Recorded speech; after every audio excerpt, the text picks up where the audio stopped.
All right, we're now recording. Let's wait until the clock officially hits 4:15, and then I'll do a 5, 4, 3, 2, 1 countdown before we let everyone in. Have a wonderful time, everyone. It's going to be great. Excited to be here to support you, and please let Am and I know in the WhatsApp group chat for Janet, Toru, and Guillaume if you need support and speakers. We're also happy to answer your questions in the chat as well. And it's officially 4:15, so I will be letting participants in 5, 4, 3, 2, 1.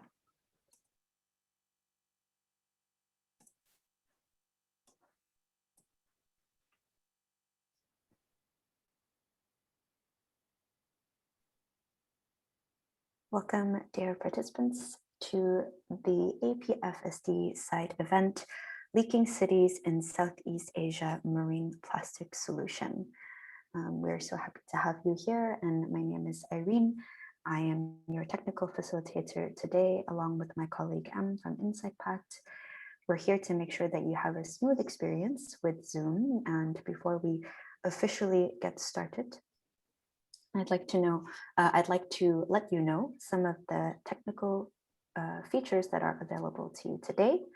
We're using Zoom Webinar, and within Zoom Webinar, we have the option of the Q&A window, which you can find at the bottom of your screen. Please feel free to submit any questions that you have for the panel and the moderator through the Q&A window. We strongly encourage also your participation via the chat. Now, without further ado, I would like to hand the floor over to Mr. Toru Terai, the first Secretary of the Embassy of Japan in Thailand, to give some welcoming remarks. Over to you. Thank you, Irene. Good afternoon, everyone.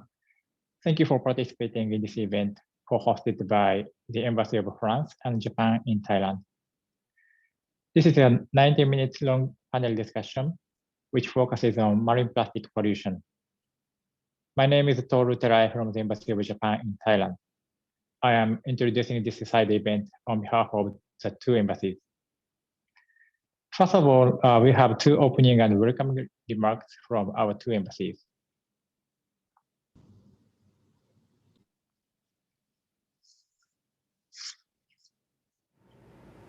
Dear colleagues, distinguished speakers, ladies and gentlemen, it's my great pleasure to open this important side event jointly organized by France, Japan, and the UN ESCAP Environmental and Development Division in the context of the 8th Asia-Pacific Forum for Sustainable Development.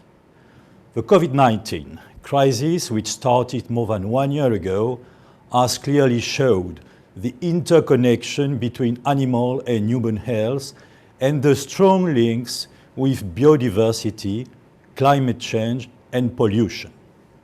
From now on, it is urgent to aggregate those issues into new concepts and encourage a more systemic approach to properly manage and address challenges to be implemented in all sectors for a sustainable future of our planet. For France, issues related to climate change and biodiversity are at the top of our agenda. Regarding climate change, much progress has been made since 2015 and the adoption of the first Universal Climate Agreement, also known as the Paris Agreement. The European Union is committed to achieve climate neutrality by 2050 and the reduction of its greenhouse gas emission by 55% by 2030 as compared to 1990. Last December, at the Climate Ambition Summit, more than 70 countries made ambition announcements. For this year, our objective is to make COP26 a success and finalize the rules for the implementation of the Paris Agreement.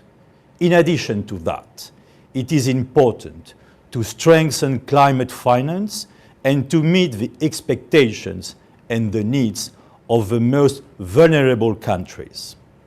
On the occasion of the Climate Ambition Summit, France has pledged to spend 6 billion euros a year on its climate development aid, a third of which more specifically on adaptation actions. With rapid industrialization and urbanization, Southeast Asian countries, which are home to a very significant biodiversity, face all those challenges. They also face serious economic and health issues, especially in their poorest areas. In this context, the nexus of biodiversity, animal and human health, and climate change need specific attention. The Southeast Asia region is at the heart of the inclusive French Indo-Pacific strategy based on multilateralism and cooperation, especially on global issues with countries and institutions. This strategy is being implemented through expertise to raise awareness on major stakeholders regarding the environmental challenges I have just mentioned. France is willing to be more involved in Asia and the Pacific through further systemic research and leverage of political will and capacity building. We can build upon recent governmental initiatives such as PRISOD on the One Health approach, which was launched at the One Planet Summit on Biodiversity last January by the President of the French Republic. France also believes approaches such as planetary health and projects dealing with climate, plastic, and air pollution can also make a very useful contribution to the sustainable development in the region.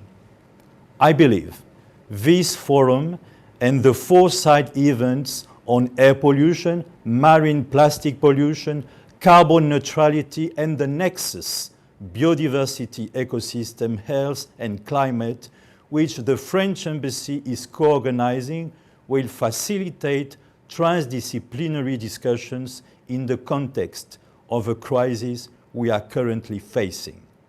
Those events build upon the presence in Thailand of several French experts from our major research centers like CIRAD, CNRS, and RID, and also experts based in France.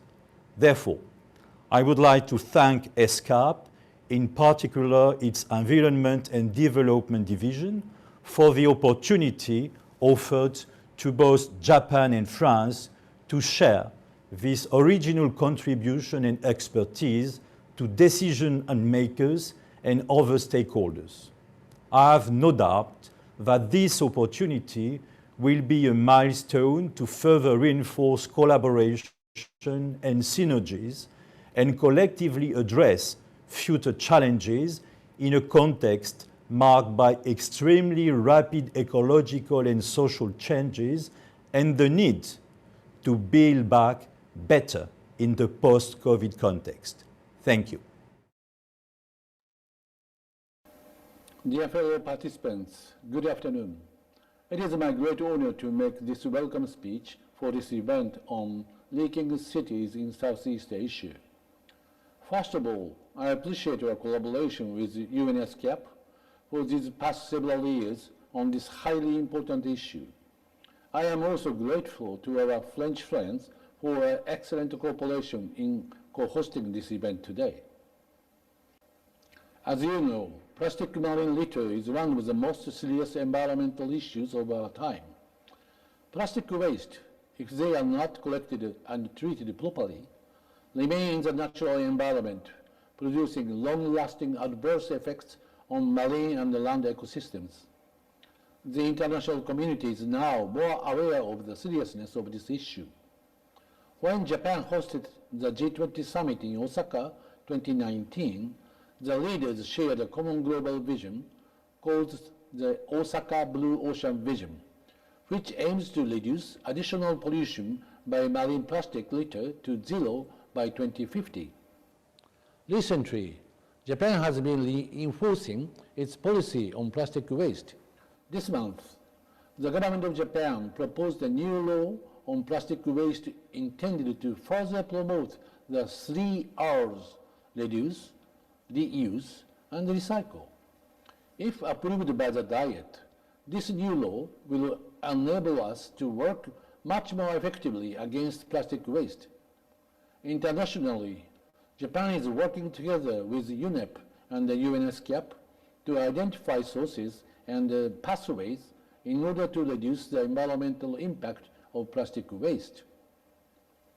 Japan also works with the Asia Institute of Technology, AIT, in Bangkok to educate the leaders of the next generation who will help in combating marine plastic litter in the future. But we need to do more. It is estimated that over 8 million tons of plastic waste flow into the ocean each year, and that, without any countermeasures, the amount of plastic waste in the ocean will outweigh fish by 2050. I hope that this event will get traction from international participants and further help to promote our countermeasures against the problem of plastic marine litter. Thank you very much.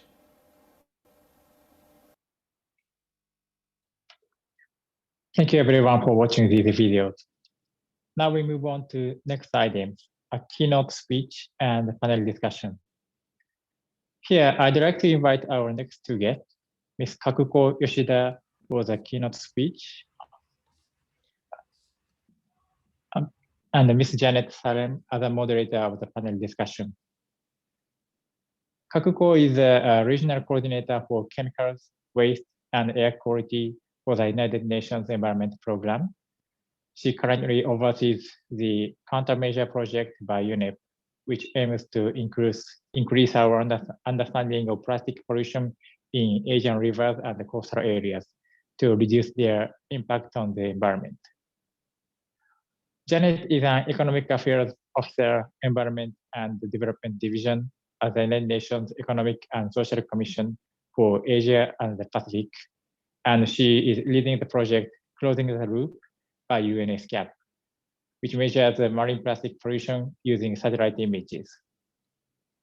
First, Kakuko, over to you. Thank you very much, Terai-san.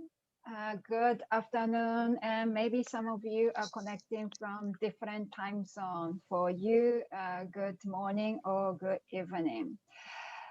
It's my great pleasure to be able to address to you to share some insights that we have concerning this issue, common issue, which is plastic pollution.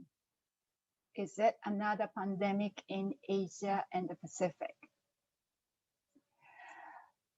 Answering this question come first as the form of us understanding where we are with our current relationship with this substance called plastic. Do you know that over 8 billion metric tons of plastic have been produced since 1950s? Not so long ago, really, that the production is increasing almost in exponential manner. And without any intervention, this production of plastic is to grow a lot to almost 34 billion metric tons by 2050. That's the same 2050, the ambassador of Japan to Thailand have said that we aim as G20 country, aim to stop having the additional plastic pollution by 2050 if the agreement or framework agreement is implemented.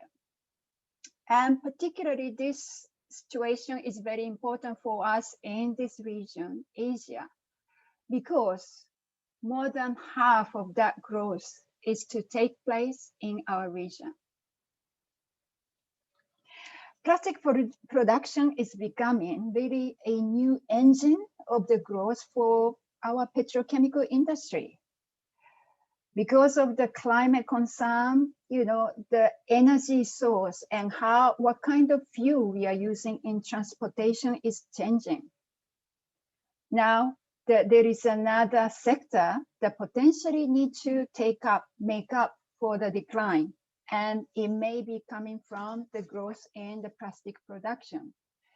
Some, for example, experts at the Pew Charitable Trust and Systemic in their study last year called this particular situation as plastic bubble.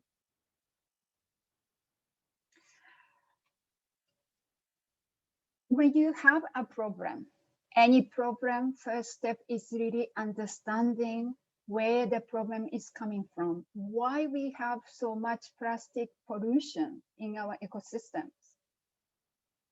Is it because of PET bottle that seems to be collected, cleaned, and transported in an island, for example, Kokut in Thailand?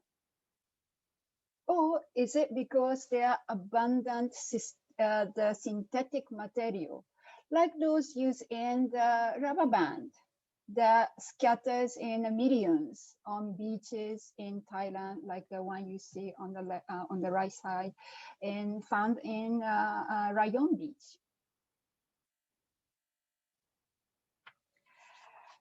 The study being carried out in the region are shedding some light to why we have this pollution and where they come from, what kind of item are really contributing to this problem. And some of the study globally point the finger to major rivers and waterways as a carrier of plastic pollution. Projects such as UNEP-led countermeasure project funded by Japan, or the National Geographic, the sea to source expeditions in Ganges, those carrying out in the recent years, are giving us some data. For example, the Mekong study have shown that the polymer such as PP, polypropylene, is the most abundant in the Mekong River, lower river basin countries. On the other hand, in case of Ganges, we found the rayon, which is the synthetically altered cellulose, is making up more than half of microplastics found in the river. So this shows that the plastic pollution type and sources and how leakage is occurring may be site-specific. But both studies are also indicating to us that indeed our rivers, waterways do carry plastic pollution from upper part of river to the lower part of river and push down to the river mouth, exiting to the sea.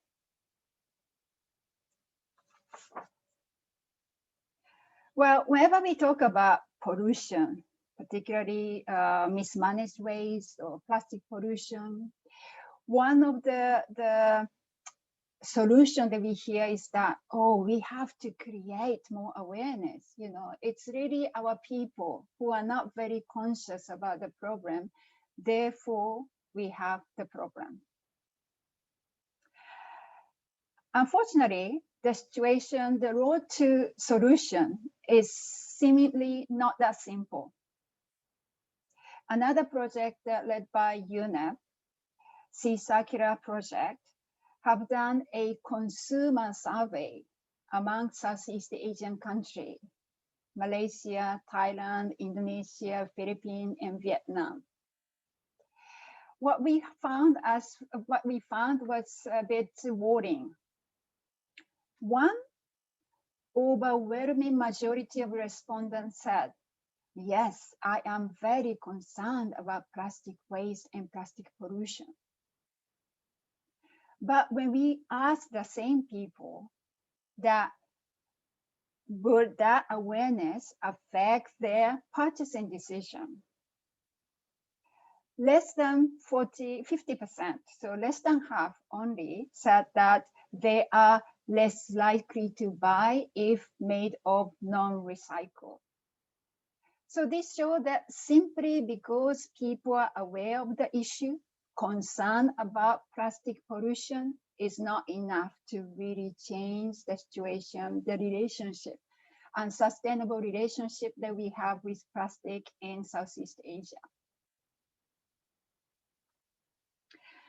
While we are grappling with this pandemic, as we know, another pandemic hit in the name of COVID-19. Now, another reality here is that the pandemic COVID-19 seems to also affect this pandemic of plastic pollution, and not in a better way. Prata et al. In their study 2020 said that if the global population adhere to a standard guideline issued by WHO, that we should use face mask, and let's say one disposal face mask per day, then this pandemic could result in a monthly global consumption and wastage of 129 billion face masks and 65 billion gloves. And because the COVID-19 pandemic has forced us to change the way we produce, distribute, and use, and how we move about in our daily life, many sectors have been affected economically. They had to reduce their activities and production, but not for plastic production. For example, the global plastic packaging market size is growing, and it's expected to grow from 909 billion in 2019 to over a trillion by 2021, this year. Now, this is a compound annual growth rate of 5.5%. That's very high. So the question I raised earlier, do we have another pandemic in Asia Pacific by the name of plastic pollution? I would say yes. Now, some say that the COVID-19 crisis is providing us opportunity and need to accelerate transformative change for better. The greener recovery, better recovery, we are not going back to business as usual. Then, with the plastic pandemic, we also need a societal shift, culture shift. Knowing that only 9% of all plastics ever made have been recycled, first, our recycling need rethinking, redesigning, reboosting, so that the material that can be recycled is actually recycled. Also, for that to be able for that to happen, waste collection and segregation at the point of disposal have to be much, much better and precise. If the waste is not collected clean, then it reduces the chance of that ever getting recycled.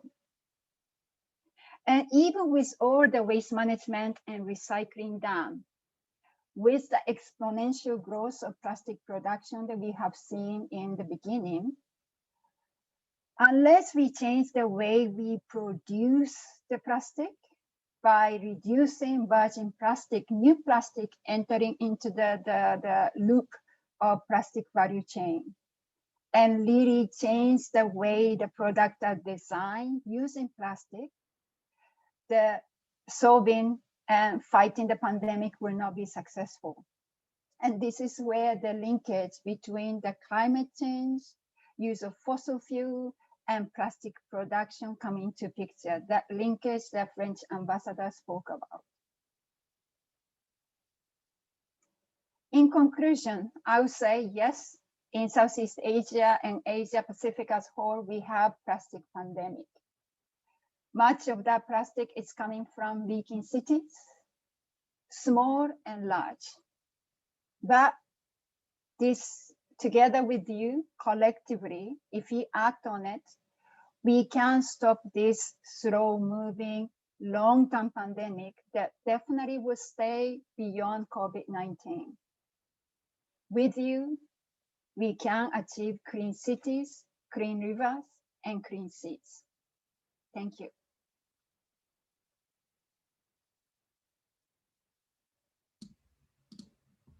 Okay, so thank you very much, Kakuko, for the presentation. So hi, everyone. Again, I'm Janet from UN ESCAP. I'm managing the Closing the Loop project, and I'm going to be moderating the panel discussion here on in. Just as a little introduction of where I'm coming from, I'm project manager for Closing the Loop project, which you see here. We do 3 things about plastic waste. One is we measure the plastic waste in cities using the plastic pollution calculator from the International Solid Waste Association. And then we are working on digital tools to monitor the plastic waste using remote sensors, artificial intelligence, and then sort of hotspot maps. And then we're working with cities to prevent the plastic pollution through city level action plans. So Kakuko, don't go anywhere just yet. I think first of all, what we'd like to do is have a little quiz to recap some of those key points coming from Kakuko's presentation. So Irene, if you can help us get started on the quiz, then we will. Okay, so if you see the in the chat here, you'll see that you can go to menti.com. No need for www, just menti.com and enter the code that you see in the chat. So it's 295485. And a 6 at the end as well. And 6, just jumping sorry, in there to make sure. across, Sorry, Janet. Yeah. Okay, and some people already know the answer. So the first question that we're going to ask is, how much plastic has actually been produced since it was invented, since 1950? And this is the total amount of plastic that is floating around somewhere, either in our products or in our landfills, or it has maybe escaped to the environment, or it has been converted into something else that's no longer plastic. So one answer is 8 billion tons. So 8 and 6, 9 zeros, or 8 million tons, or is it 8,000 tons? So again, go to menti.com and use the code that's now on the screen. So thank you very much for that, Irene. Okay, I think we're getting some consensus here. And you're correct, of course. It is 8 billion tons has been produced since plastic has become a widely used product. So well done to the audience. So how is the outlook for plastic production? What are we going to see by 2050? How much plastic will have been produced by 2050? Are we going to, so it's been 70 years since plastic was invented. So we got 70 years and now we're looking ahead 30 years. Are we going to double the amount of plastic in those 30 years, triple it to 24 billion, or are we going to more than quadruple the amount of plastic that is out there? And yes, so the answer is correct. 34 billion tons of plastic will have been produced. So there's a lot more plastic yet to manage ahead of us. So hopefully we have some good solutions of how to manage this plastic. And maybe it doesn't all need to be raw plastic. Maybe we can recycle some of it or reuse it. Okay, the next question. Now, we've produced a lot of plastic. We're going to produce a lot of plastic. How much of it has been recycled? 1% of all of that 8 billion tons, 9% of that 8 billion tons, or are we doing a pretty good job, 80%? No takers for 80%. I see we're all realists here. Yeah, okay. So on average, yes, on average, the correct answer is 9%. So 91% of all that plastic is still not recycled for one reason or another. Maybe we'll learn why in the rest of this, this session. Next question. Okay, now people, who's producing all this plastic packaging? Packaging is not the only type of plastic use, but it is very visible to all of us. And we definitely need some solutions on more sustainable, more recyclable, or maybe even reusable packaging. What is this packaging market worth? What was it worth in 2019, more or less? And we also had a bit of a growth estimate from Kakuko as well. So anyone wanting to get into the packaging business out there, it's a large, large market, especially if you have a good solution on packaging that is more recyclable or reusable, maybe compostable. Okay, so this is where we have a little surprise. The right answer is that it's close to $1 trillion. This is a very lucrative sector. So there's a lot of money going into it. And I think we hopefully can expect some good R&D budget as part of this $1 trillion into better solutions that are easier for us to manage. Okay, so one last question, I believe. Let's see, a very current question, something that must, Kakuko, you must get asked this sort of thing a lot. The pandemic we're all facing right now, and the PPE that we're using. So the question is, the pandemic may cause the monthly disposal of 2 billion masks and 1 billion gloves, or are we going to step it up and say it's 12 billion face masks and 6 billion gloves, or another 10-fold increase? Is it 129 billion face masks and 65 billion gloves? Oh, I got some people on the fence. I know we need around a few more. Give it a guess. Ah, yes, thank you. Okay. Yes, there we go. We're over 30. So yes, the answer that the majority have voted for is correct. It's just every month there's 129 billion face masks and 65 billion gloves. And Jerome, one of our speakers, pointed out to me that there are probably more PPE items being disposed every month than there are stars in the Milky Way. So just imagine this sort of sadly beautiful image. Okay, so we've got to manage this PPE, got to manage all types of plastic. As we know, 34 billion tons of it by 2050. We do want to keep it out of the oceans. So thank you all for participating in the quiz. I also see that we already have a question in the Q&A. So thank you very much to James Mitchell. Anyone else, if you have questions while we speak, please do pop them in the Q&A and we'll get back to them. Okay, so now I would like to thank Kakuko for giving us the presentation that sets the scene, and we're going to move to the panel discussion. We have several panelists and I'll introduce them one at a time. And we're going to cover 3 topics. One is we want to know what is the latest advance in preventing cities in particular from contributing to marine plastic pollution, latest advances. The second thing we want to know is what are the impacts that we've seen from COVID on plastic waste going into the oceans? And third, which is the topic of the APFSD, it is what are the recommendations to integrate the prevention of plastic pollution, particularly into our seas, in the post-COVID recovery plans. Okay, so to kick this off, I would like to introduce Michikazu Kojima. He is the Chief Senior Researcher in the Institute for Developing Economies, JETRO, but he was seconded to the Economic Research Institute for ASEAN and East Asia, which some of us know as AREA.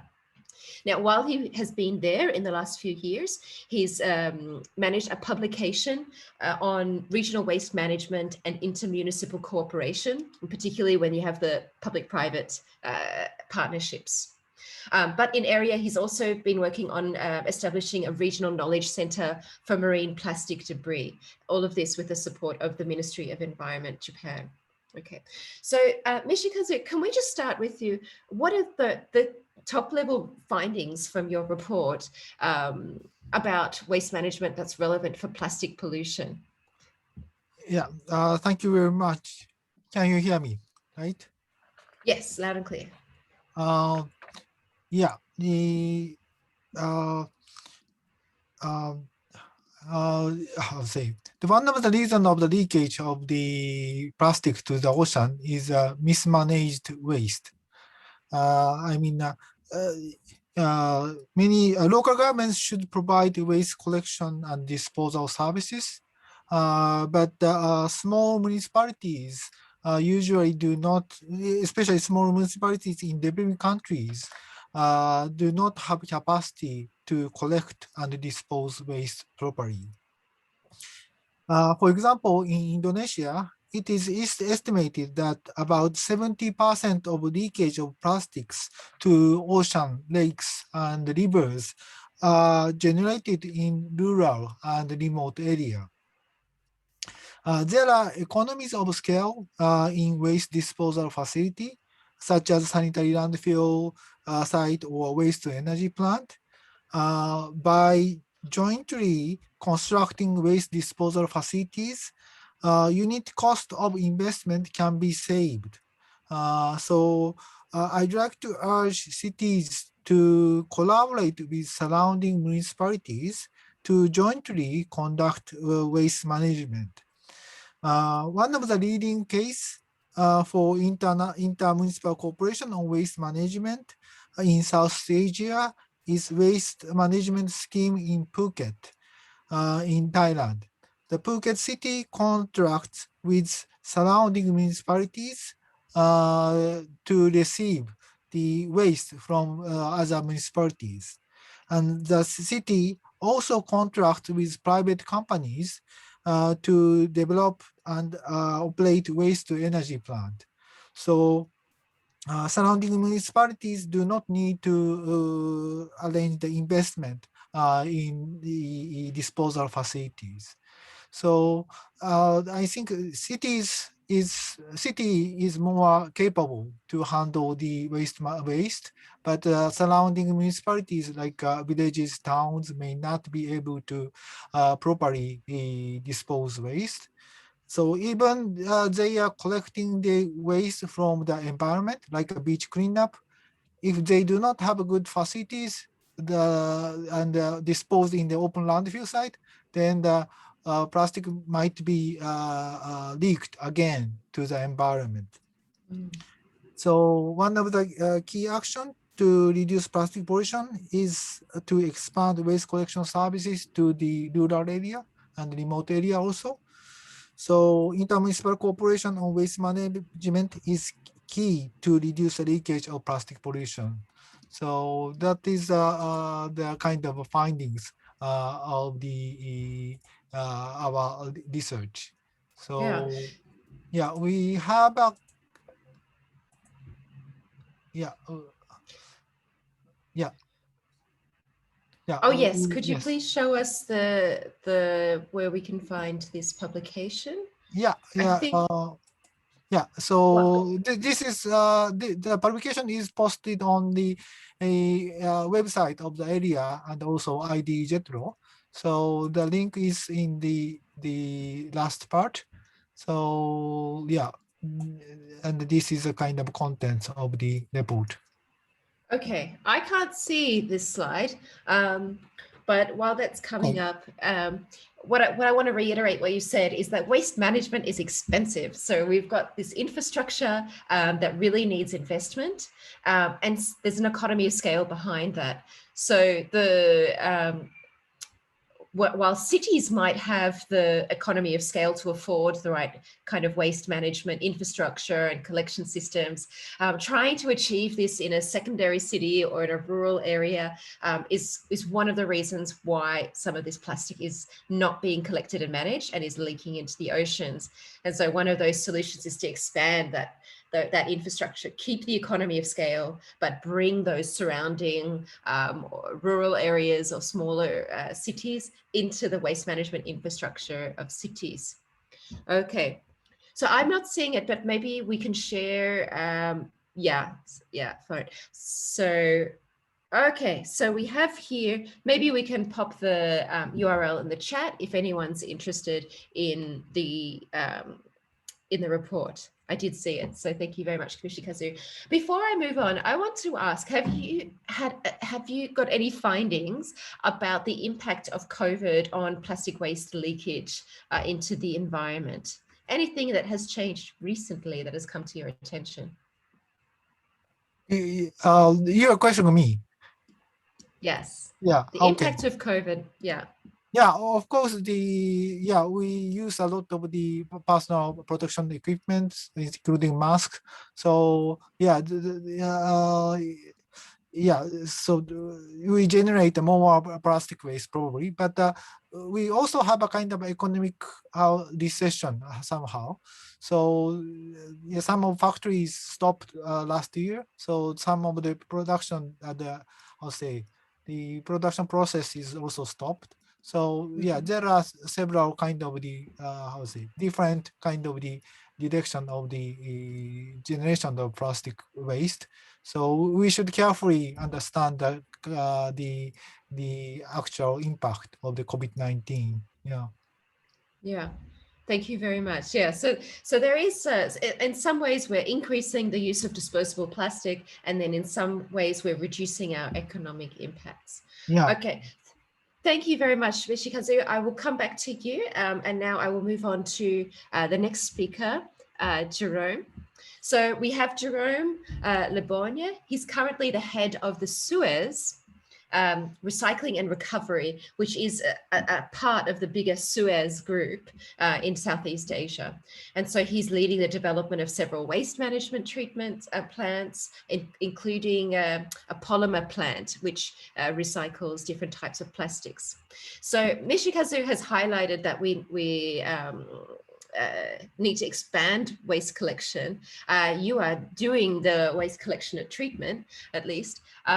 Tell us, what have you found? What is the latest sort of advances in this area, and what are the impacts of COVID? Has plastic use gone up? Has it gone down? Or how much do you have to manage? Thanks, Janet. Suez, as a French champion and second largest environmental company in the world, I've been at the forefront of the question of plastic waste management. And I think we have, being helping government in Europe to implement sorted collection, we had about 20 years experience in the production of recyclable material. And recently, I've been a founding member of the Alliance to End Plastic Waste. And locally in Thailand, we are a major sponsor of Thai PP, which is an initiative to try to fight plastic waste. And one of the key things that we've done is that we opened late last year the first recycling plant of Suez outside of Europe, which is in Thailand, called Suez Circular Polymer, when we recycle LDP. And I think that the paradigm in plastic waste management differ from country to country, and also differ with time. And I think we've seen in Europe a change, movement from getting value out of the waste as the main driver for moving towards circular economy, sustainability, but as well as now trying to meet carbon target under the Paris Agreement, which is what Ambassador Chirimatu was talking about, where plastic waste management has a role to play in enabling a country to meet their target. And I fully agree with Michiko-san. I think one of the priority in Asia and Africa is first containment of plastic waste, which is definitely collection, proper landfill, maybe waste to energy. That might not be very sexy, but that will definitely stop the bleeding. And when that is done, then we can move to the second step, which is fostering a virtuous circular economy, sustainable economy. And I don't mean recycling for recycling, because I think it's important to understand that if recycling is not done properly, it has a negative impact toward plastic pollution. And a key example is, so we have this recycling plant in Thailand that we've done with all Suez know-how in order to make it the lowest environmental footprint you will find in Asia. When we have 1 ton of plastic that is coming into the plant, there's about 250 kilo, first of all, that cannot be recycled. And among these 250 kilo, there is about 50 kilo that we find in our wastewater. So if you do not have a wastewater treatment, it means that any recycling activity of 1 ton of plastic will generate 50 kilo of plastic that go directly to the river. and then to the sea. So it is very important to have that in mind, because as we talk about sustainable development goal, you all know that you can't choose one over the other. We have to have an holistic approach in which we are confident that the activity and the action that is made in recycling is the right one.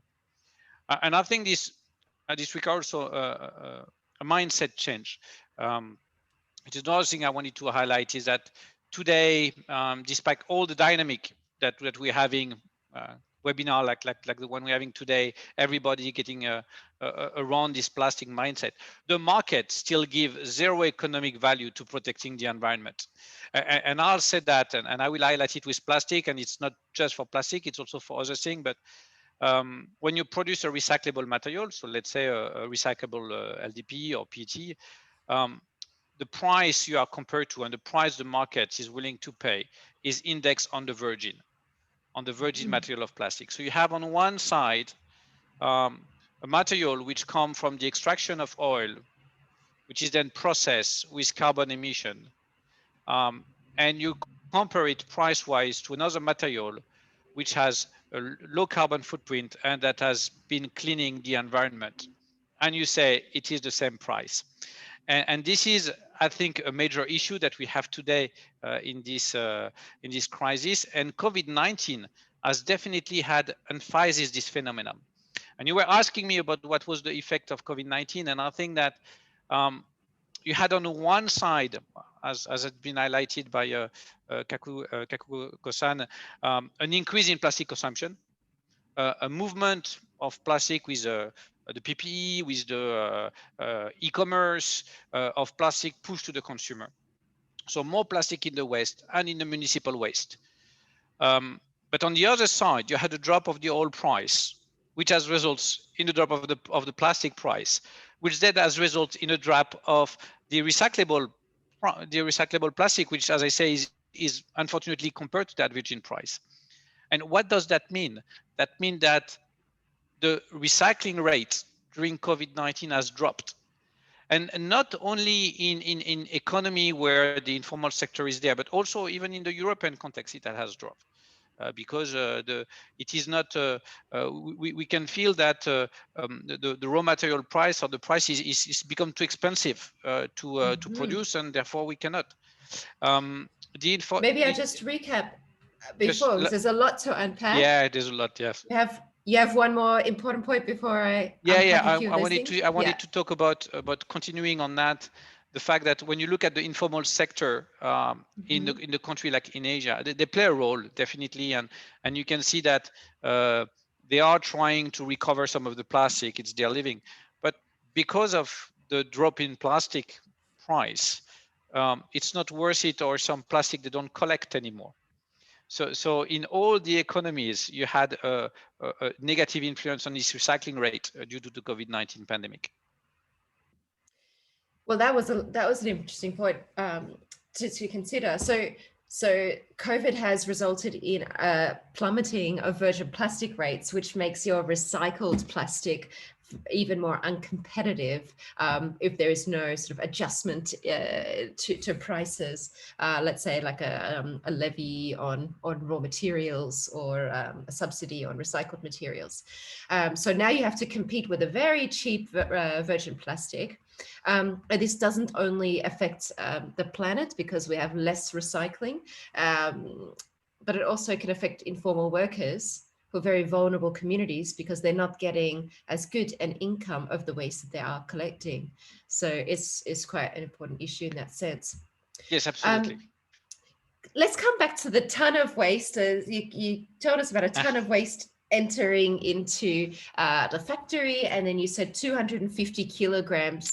So 1/4 of it is unrecyclable. What is that stuff? What are we putting in the recycling that goes wrong? And here I'm talking about when you have 1 ton of plastic waste. So this is waste that has already been sorted. And that has been sorted by very modern automatic system and or an informal sectors. The numbers are often around that area. So you have a plant, a recycling plant that is recycling a type of plastic, of resin. And in this, it's impurity. It's a lot of, you have impurity, but you have impurity as typical stuff like sand, a bit of organics, some metals, some pepper. But you also have impurity as other type of plastic that maybe your plant is not designed to recycle. And I take an example, PVC is a good example. When you have PVC in the plastic waste, you have trouble in your recycling line. So there is, if you want to manufacture a recyclable product that is interesting, you have to have this further sorting, if you want, of the plastic waste coming into your plant. And that has definitely an impact if it's not well managed. And what about plastics that look like they're recyclable, like these sort of so-called biodegradable or compostable plastic? When that comes in, how do you know it's not supposed to go into the recycling machine? How do you know it has to be sorted out? You don't, and that's a little bit the problem. And I do believe that the answer to the plastic crisis lies in many things. There is no one silver bullet. You have to go in reducing the plastic consumption, as well as defining different type of plastic, as well as having different type of treatment. But it is true that today, within the existing infrastructures, when you have a product which is really having a biodegradable plastic, for example, and or a bioplastic, and it goes into the recycling chain, it will have a negative impact to it, because it will degrade the characteristic of the products that recyclers are able to make today, and therefore create issue in the reinsertion in the circular economy. So this is, I think, an important point, that if countries are interested in pursuing compostable or biodegradable plastics, these need extra collection infrastructures and much more awareness raising, labeling, etc. Not to mention the processing. I finished that. I mentioned sorted collection at the beginning of my presentation, and that's the key point. That's really a key point to foster the industry in general. Okay. Yes, the correct sorting. Okay. All right, I'd love to unpack that more, but I'm going to move on to the next panelist. So thank you very much, Jerome, for your insights. He's available on Q&A if anyone has any questions about what to put in their recycling. But I would like to move to Kuntamarat. Kuntamarat is a professor at of environmental engineering management at the Asian Institute of Technology in Thailand. So welcome, Kuntamarat. Kuntamarat, Jerome's intervention highlighted that we need more innovation, we need better knowledge of collection and sorting and waste treatment options. You're at Asia's premier institute for this kind of innovation. Can you tell us what are the exciting advances you're seeing, and what is AIT doing to prepare the next set of leaders for that 34 billion tons of plastic that Kuko said is coming our way? Yeah, thank you very much, Janet, for your kind introduction. So that as we have been increasing the plastics ourselves, then we need more people to do much more innovative ways that we can manage the plastic pollutions. So I just like to share one of our initiative that we can help solving the problems that I can share you the screen here. Where is it? It's the green button at the base of the window. Let me share the screen. And I hope everyone sees behind him in his slide, he has the 1-year masters of plastic abatement. Okay, go ahead. Well, we just launched a new program so-called Marine Plastic Abatement with the support from the Japanese government last year. And then we followed that's the Osaka Blue Ocean visions that not just reduce the plastic pollution by having the new innovation, but we thought of that the empowerment to the peoples that manage the waste, starting from the NGO, the collectors, or the disposal, how we can empower the people to know more. So that we thought of that the curriculum development, this kind of address to the issue right away, it would be very much helpful. So we developed this with the focus on the empowerment, and then we try to produce a new environmental leaders that having the capacity to develop their own ideas on the knowledge to combating the marine plastic litters with the advanced technologies and management practices. So that I think we can contribute to this at least for SDG, and then we have field exposure and then the tailor-made guidance so that we can guide the students to work. And then of course, yeah, as a master program, they cannot just do for the classroom lectures, but they have to do many of the research as well. So that the program modules, we start from the basics understanding of the plastic pollutions and then the impacts to the marine ecosystem. We also address to that how we can use appropriately the technologies to the region, in the region, and like to highlight that the non-recyclable parts, as we have heard that we just recycle only not more than 10% of the plastics, but the remaining, that's a huge issues from the dump side and then remaining in the ecosystem that we need to think about that, how we can manage properly. And last but not the least, we have the composition that the student should learn of that the business model and planning, how they can turn the plastic into wealth, so that it could be more sustainable means to develop the circular economy, and then how can the entrepreneurs can develop their own the system or the business that they can work on that. Then the program also offer the research areas that we can study more in a way that the use of the advanced technology innovations, or thinking about that the behavioral change, that also very important parts that we try to address the issue of that the participation of the people. If we cannot change the people behaviors, so that it will not be successful. So that this would be the areas that in the near futures our student will produce a certain reports that we can learn more that from this circular economy to the sustainable business model, or to the behavioral change or the innovations, how can we come up with new ideas.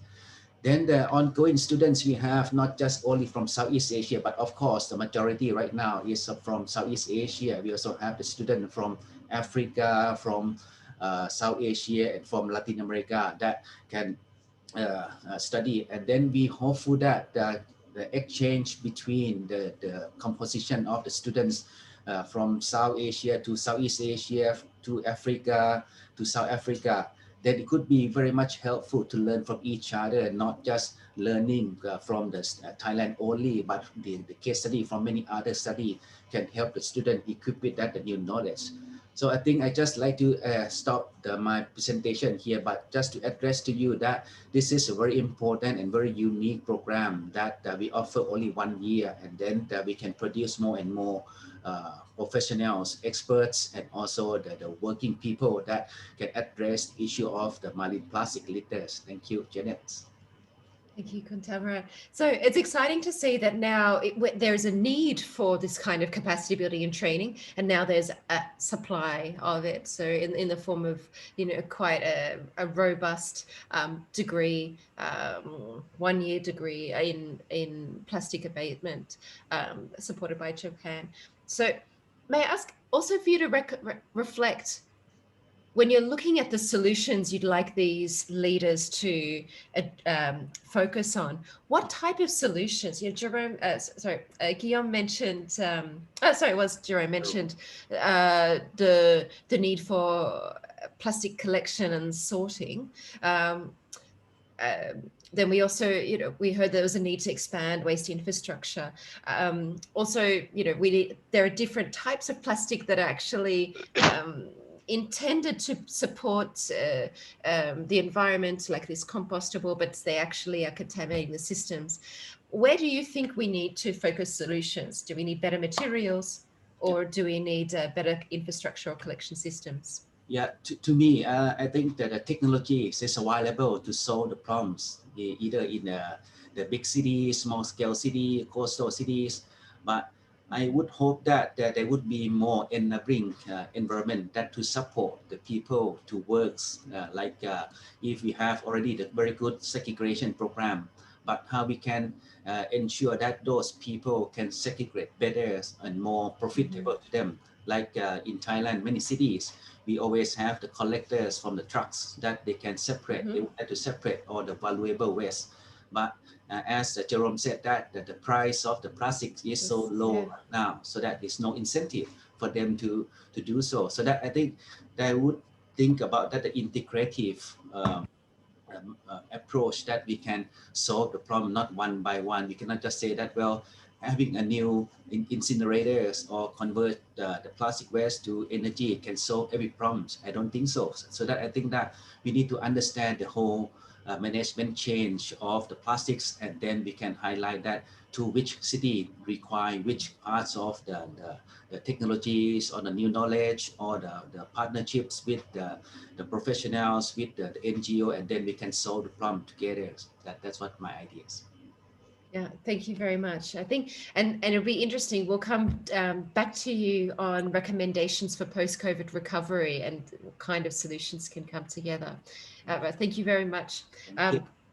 I'd now like to move to one of the, what does it look like when someone comes through tertiary education with high expertise on plastic abatement and then applies their knowledge in the real world? So for that, I will come to Dr. Emily Stradi. She is a senior scientist at IRD, which is the French Research Institute for Sustainable Development. And at the Mediterranean Institute of Oceanography in Marseille, France. So a little bit of both sustainability, but also oceans. But for the last 5-6 years, she's been posted in Ho Chi Minh City, University of Technology in Vietnam, and she's conducting research projects in the micro and macroplastic fate in aquatic environments. So where is that plastic going? Where did it come from?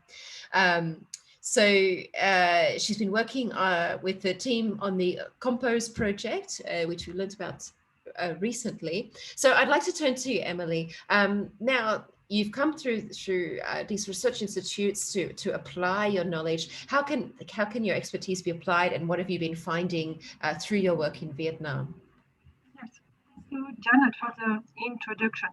I will present you the project briefly, and I will try to reply to your question. So the Compass project is a project funded by the French Ministry of Europe and Foreign Affairs, and it's aimed to create an observatory for measuring plastic occurrences in society and environment in Vietnam. So it has been implemented by the French Embassy in Vietnam and by my institute, IRD. So as you say, we are working on plastic pollution in social science, but also in environmental science in Vietnam with other Vietnamese researchers since 5 years. And what we wanted to do is to raise our ability, raise a research capacity, and to do some capacity building from the team that I had in Ho Chi Minh City and the team that my colleague had in social science in Hanoi. So what we aimed with this project is to create an observatory that can support 3 objectives. So to produce data, to build scientific knowledge, and then to be able to raise awareness and contribute to public policies. So we base this observatory on 13 research teams, so entirely Vietnamese teams. 6 were studying the organization of the informal plastic waste system, so in medium to large cities. So we had mega cities, but also coastal cities, and 1 also in Central Island. And we have also 7 teams measuring the microplastic contamination in freshwater and marine waters. So the idea was really to have more research capacity in Vietnam. So what I would like to highlight today is the results that we have achieved regarding microplastics. So this is what my specialty. And I want to point out that microplastic are the non-visible plastics. So they are sometimes omitted when we are talking about plastic leaking from the cities, but they are definitely leaking from our cities. So far, we know that those microplastics, they originate from the fragmentation or degradation of bigger plastics, but they also originate from virgin pellet, from industry, but also from cosmetic microbeads that we have in cosmetic care products, and also from our textile fibers. So if we are using some textile from petroleum origin, like polyester, polyamide, when we wash them, we are releasing fibers toward the wastewaters. So we definitely know that the wastewaters are bringing microplastic to the aquatic environment. And what I want to show you in these figures is the work that have been done by the 8 institutions involved in this monitoring. So we have been monitoring 21 environments of Vietnam, so located in megacity, located in coastal areas, also in remote lake. And what is quite interesting to point out that the highest concentration of microplastics, so those tiny microplastics that you can see on the pictures, we found them the most on the environment which were crossing the urban area. So where we had a lot of density population, where we have direct release of wastewater to the environment, we found the most of microplastics. So this is, I will say, important to keep this in mind, and to know that our cities are also releasing those microplastics. So definitely knowing that this non-visible pollution is increasing and that it has a negative effect to our environment, I think our role as scientists, as researchers, is not only to do research on that, but also it's to communicate, to share the up-to-date knowledge on this threat to our environment, and to communicate with large public and public policies. So this is what we have done with the Compost project. We had a chance to work with NGOs specialized in communication, environmental communication. And it was really interesting to work with them because they were able to take our data and promote them for large public awareness. So I would like to share with you one of the clips, one of the videos. They made 2 animations, and I would like to share with you one of the teasers. And it's very important because they choose to show the role of science, to show that science can bring knowledge, and also this knowledge will make the difference in your future. Now that you know what's going on, you can make a decision, and as a citizen, you can make action. And I think it's an important way of engaging the public. So I will share again my screen with this trailer. So don't worry, it's in Vietnamese, but there are some small subtitles.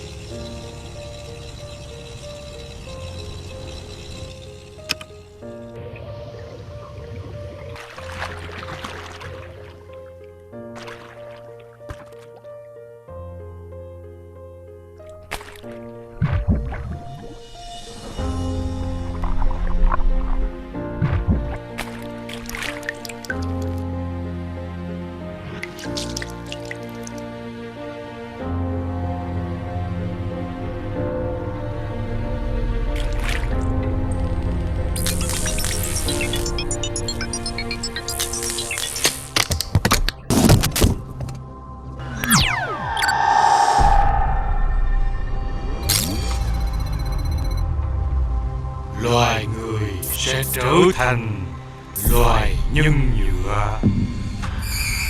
Các núi rác khổng lồ, những đảo rác trôi nổi khắp các đại dương. Nước uống, bữa ăn trở thành nỗi ám ảnh mỗi ngày, mỗi ngày.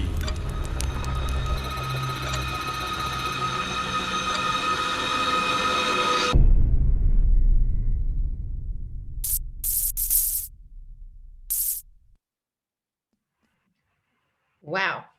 Yeah. So that was a pretty exciting trailer.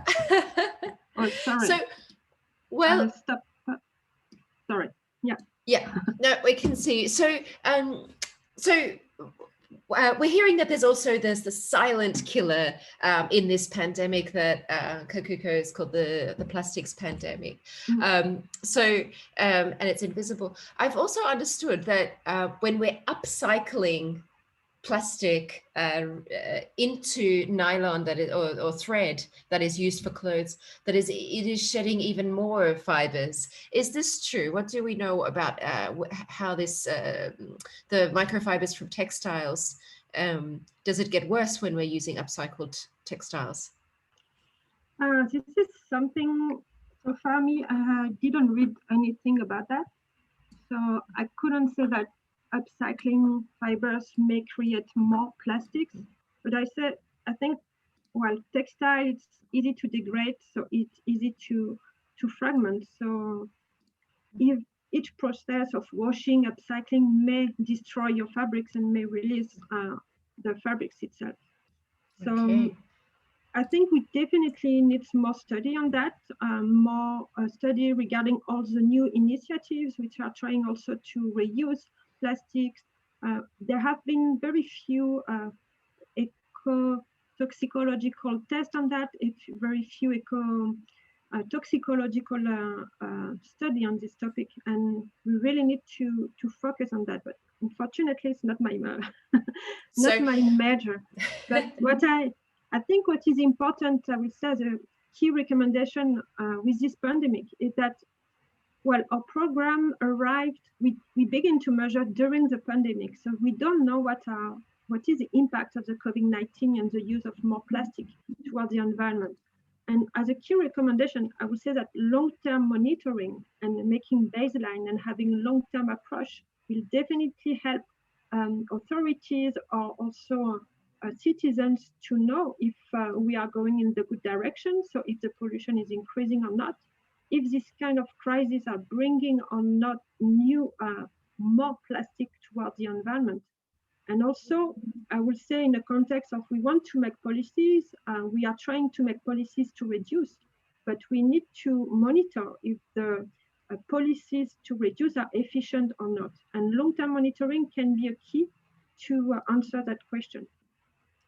Yeah, thank you very much. And it also shows that our plastic waste management is not just solid waste management, but it's also our wastewater treatment that maybe we need to consider. Yeah, thank you very much, Emily. In the interest of time, I'd like to unpack more, but I think we'll have to move on to Christine. So Christine Cabezet has a doctorate in geography and planning. So again, scientist that is working on this plastics issue.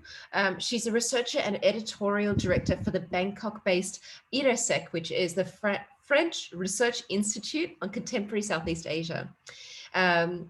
So currently, she's been working on urbanization of coastal areas and islands, and her current especially where coastal areas and islands are confronted with environmental challenges like pollution, climate change, town planning, and the sort of governance responses to this. So, Christine, what can you tell us about the sectors that are most responsible for plastic waste and some approaches that cities can take as a governance perspective? Yeah, thank you, Janet, and I thank all the organizers for having invited me in this panel.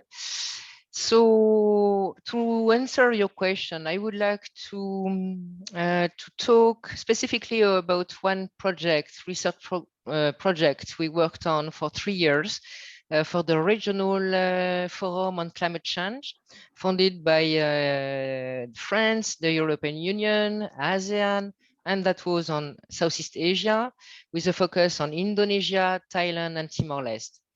The research was undertaken with researchers as Vilas Nitivatananon from AIT Thailand, Agung Suryawan Wiranata from the University of Udayana Bali in Indonesia, and with the collaboration of the National University of Timor-Leste. Our study was on coastal areas governance and the response to environmental threats, in which those related to waste management system. And for this, and I come to your point, for this, we specifically work on some major seaside tourism hotspots in the 3 countries. So why is it interesting to work on such places, on a tourism hotspot? because there are large urban areas that are concentrating high density of population, tourists, and businesses.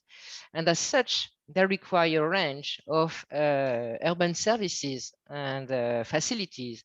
So these places both contribute to and are affected by pollutions.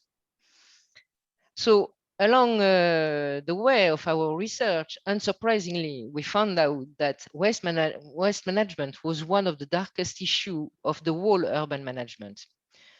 Although it's not a new problem, it has been a growing one that tourists, divers, and journalists would increasingly expose to public knowledge with pictures and videos of drainage canals, beaches, rivers, and seas clogged with waste posted on social media.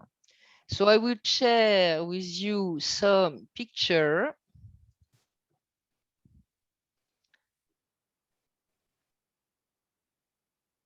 Anyway, yeah. So this picture, is that correct? Yeah. Can you see it? Yeah.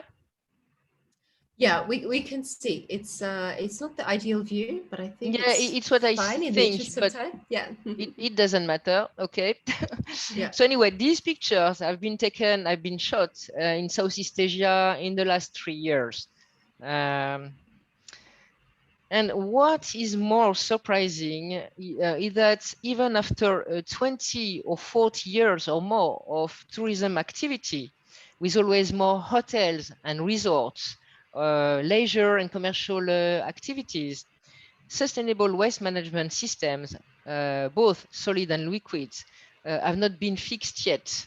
Generally speaking, and Kazu and Jerome also mentioned, highlighted the fact.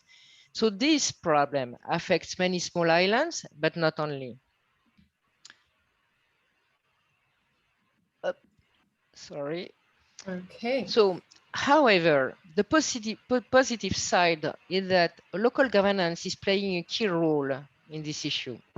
And thanks to this, we were able to observe clear differences in urban management from a place to another. I won't have time to elaborate here on governance, but I would say that regulations and moreover law enforcement and control means the fight against corruption, inclusive governance, social cohesion, and the good knowledge by decision makers of social and environmental challenges are among the key factors playing in a more efficient local governance.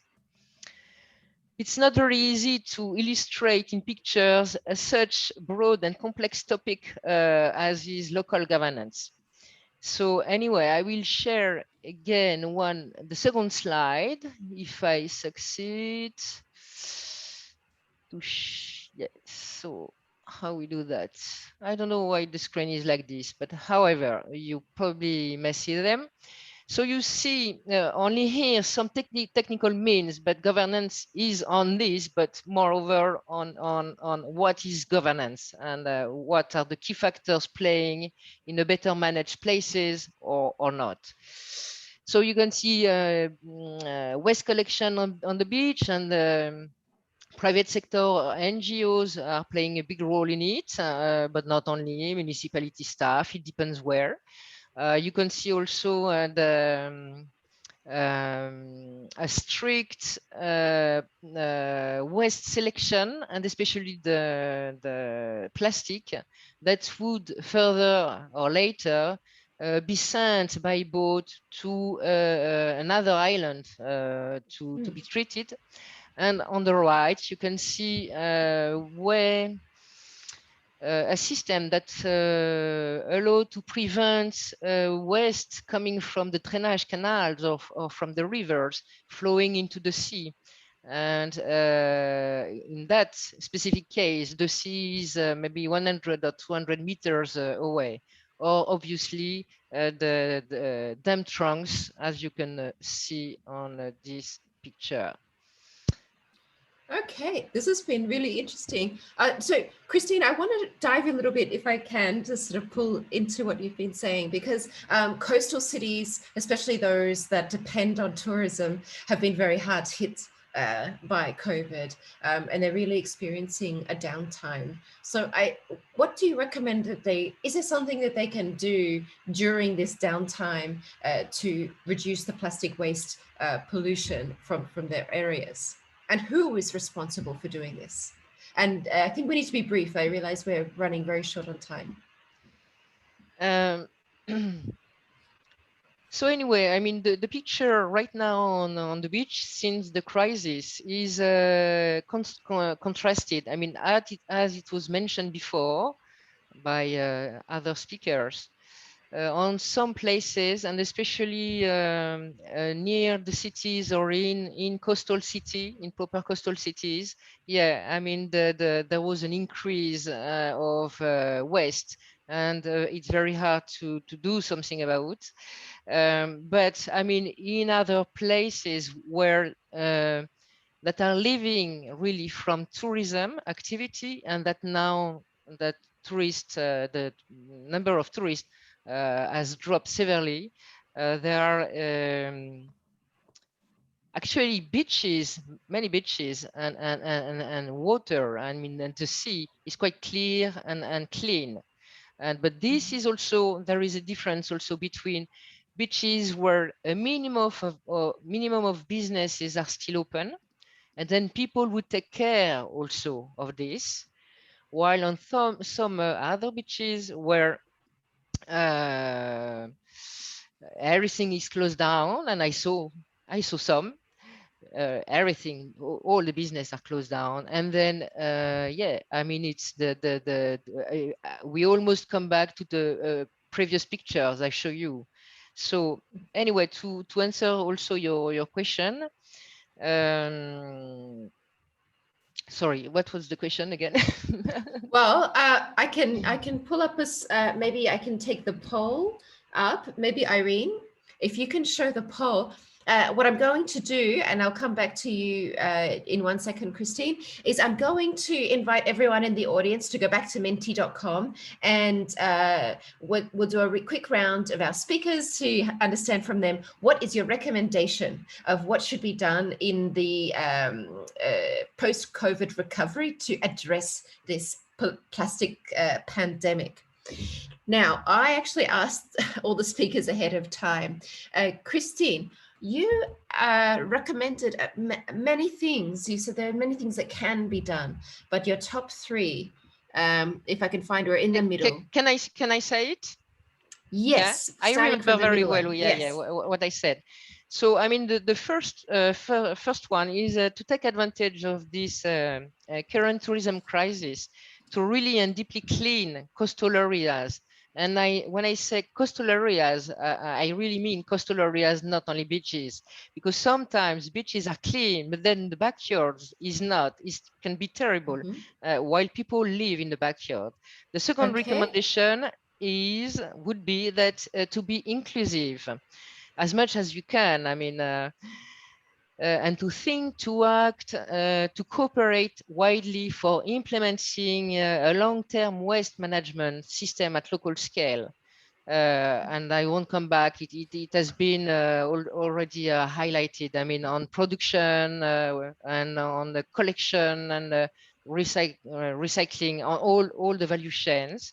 But what is important again is to do that with all the concerned actors, inhabitants, NGOs, private sector, including the large-scale project developers and managers, local governments, religious leaders, etc., without forgetting the maritime sector, cruise ships, ferry boats, fishing boats, in order to reduce oil and waste dumping in the sea.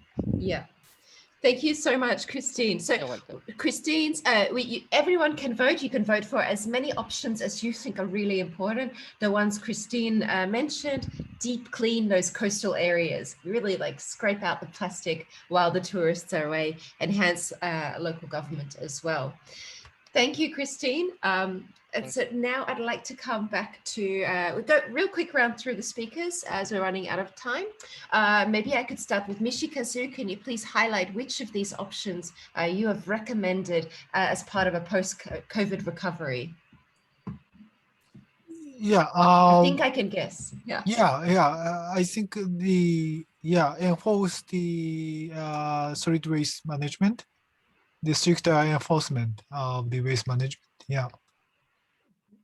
Okay, enforcing stricter waste management, and perhaps the last one I think was also from you, to expand waste collection from this to the small cities and the rural That's right. areas. That's right. Yeah. Okay, you got a lot of votes so far. Okay, thank you very much, Mishikazu. Jerome, which ones are your recommendations? Which one do you think are mine? I see. Yeah, obviously. Can you hear me? Yes. Yeah, Go ahead. So I think I've emphasized a few points in my presentation. So I'm probably, you can recognize the one I've put on, but I think first thing is implementing EPR system. And I'm quite optimistic on that. What is EPR? Let's be inclusive. Extended polluter responsibilities is when we ask company putting product in the market to take a little bit of the money on that product to finance the collection and the disposal of that particular product. So having EPR is quite essential. I'm quite optimistic because I know that Vietnam's working on it, Thailand is working on it, Indonesia is working on it. They will figure it out their own way to do it, but I think it's going to the right way. The second one, which might not be as easy to understand, but is to have mandate recyclable content in products. And I say that because I was talking about this fact that we are always, as a recyclable product, indexed on the virgin price. But there's an exception to it. And this is linked to the European regulation, whereas in PET bottle, you need to have 25% of recyclable PET. And during the COVID crisis, while the virgin PET price was dropping, the recyclable PET price stayed constant because of that. And in order to value the protection of the environment, we have to have this decorrelation, and this is the type of regulation that allow it to be. So we need to make sure that the demand for those recycled plastic is still there by making it 100% necessary to include at least some recycled plastic in plastics. Okay. And the extended producer responsibility, it's not only a charge that the producers pay, but it's also directly used to subsidize, can we say subsidize the collection of those waste products? This charge is normally collected by EPR organism, and those EPR organism have a duty to release that fund to municipality, and as well as monitors the results of those municipality to ensure that the mission of the EPR is well done. Wonderful, thank you very much. Kakuko, do we have Kakuko still on board? And can you introduce us to your policy recommendations? My first recommendation has been to accept that we have this problem. You know, we have this plastic pandemic that need to be solved. I think accepting that fact itself is very important commitment. That it's a first step to a solution. Then I would say that understanding the link between the other issues, like French ambassador was talking about, for example, climate change, greenhouse gas emission, and the plastic production and the way we use is very important. And I would say knowing where the leakage is coming from and really do the policy that effectively change that leakage will be important. Thank you. Thank you. Yeah, especially like optimizing plastic use, because we cannot get rid of plastic altogether. It has a lot of benefits, particularly in reducing the carbon footprint of products and services, but let's optimize it, particularly in reusable, long-lasting products. Correct. Okay, thank you very much. I think I still have Emily and then Christine. Emily, there's one on microplastics. Is this yours? Yeah, of course, it's mine.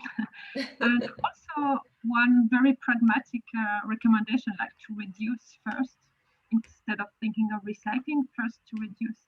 And I also agree with Jerome about the EPR, and also because EPR is also contributing to eco-design and to have more friendly products to use instead of plastic. So I think the eco-design part is also very interesting for EPF. And also because I'm working on it for Vietnam with the Rethinking Plastics project, so which is implemented by European Union and GIZ and the Ministry of Cooperation from Germany. So I think it's a very promising steps for those countries. Okay, thank you very much. Kuntamarat, I remember which one's yours. It didn't get a lot of votes yet, but I think it's a really good one. Could you please mention about recycling the non-recyclables? Yeah, I think that one of my proposals that we realized that from our studies in Thailand that most of the dump site right now is contained about 40% of the plastics, and many of them these are recyclables. But because of the contamination, it becomes non-recyclables. And we realized that the new types of the plastics that we use, the composite plastic, the composite layers of the plastics, and many other additives, the colors, and many others that cause the many plastics not recyclables. So I think that we need to find out the innovation that we can recycle or reuse or recover more the non-recyclable parts or redesign those kind of a non-recyclable plastics to be more recyclable plastics at the beginning stage, so that we can do better jobs on the recycling. That's what I would like to propose. Thank you very much. I'll highlight my own, which was the city level action plan. Cities are at the front line of this problem. They need to have their own tailored solutions. And then Toru-san, I think yours actually got highlighted by someone else already. The enforcement of stricter waste. Yeah. Yes, my idea was that, but yeah. Thank you. Yes, the enforcement of stricter waste management. We have waste management systems that just need to be enforced. So with that, I'd like to hand over to Guillaume to present his policy recommendation and then also wrap up our session. Thank you. Thank you very much, Janet. And I'd like to, can you hear me? Yes. Yes, on behalf of the French and Japanese embassy, actually, I would like to thank Kakuko for the very informative presentation at the beginning and Janet for actively moderating this event with quiz and polls. And thank you, of course, to all the panelists for the important contribution for this side event. We were informed a lot about a lot of issues today, and for example, without any intervention, out of the 30 billion metric tons of plastic are to be produced by 2050, and less than 10% are recycled. So we've also learned that it's the right moment to better connect consumers' concern with plastic waste issues and environmental awareness in order to reduce this pandemic on the slow motion, as Kakuko mentioned. So, however, today's event gathers different experts and from public, private sector, national, international organizations and institutions. And thanks to ESCAP, we can see that we have some solution in our hands and for solving marine plastic pollution. In fact, the site even shows that we have figures regarding sources, emissions, material balance along the value chain of plastic. And today's interventions during today's interventions, we've also learned about innovation in the academic and scientific sectors, like through monitoring, modeling tools, and industrial solution with proper recycling technology, EPR, and so on and so forth. In few words, we've approached the complexity of plastic and some of the numerous issues that need to be tackled to just open the black box of both macro and microplastic. So we hope that all the attendees were inspired by this dynamic event, and some might have learned from good practices and conceived new ideas on the current findings from different sectors, including tourism, and the need for more knowledge, incentives, including those from the governments, who would hopefully be useful for all. So we need to accelerate jointly implemented action, collaboration to address more sustainable production. And as mentioned by Emily, for the recycling plastic project, ensure that we are committed to support appropriate capacity to develop new collaboration in the region. So I won't be too long, but just to say that we, France and Japan, as ESCAP member states, would like to reflect today's discussion at the APFSD, because they are also very much aligned with our national and international ocean visions and policies and their related action plans and plastic strategies. So we hope you've enjoyed this session, and thank you all to all of the contributors for their contribution. And thank you to all of the attendees, over 80, if I'm not mistaken, for taking time of your busy schedules for this important topic. Thank you for Inside Pack for technically facilitating this event. So this webinar will be closed now. Thank you.